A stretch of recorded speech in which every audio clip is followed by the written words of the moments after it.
Samantala sa bayan po ng Manaoag, kinilala po ang nasabing bayan at tinuturing na ang makabagong mga bayani o pagkilala po nila sa mga makabagong bayani ang ating mga overseas Filipino workers sa ginanap po na ika-11 anibersaryo ng Manaoag OFW Family Association.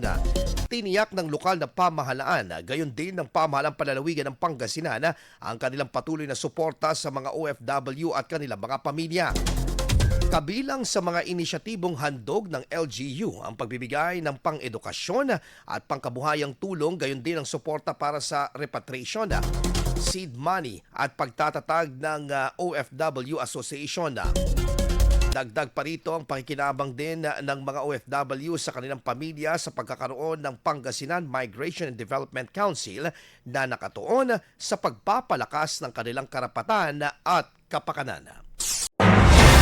IFM News. IFM News. IFM.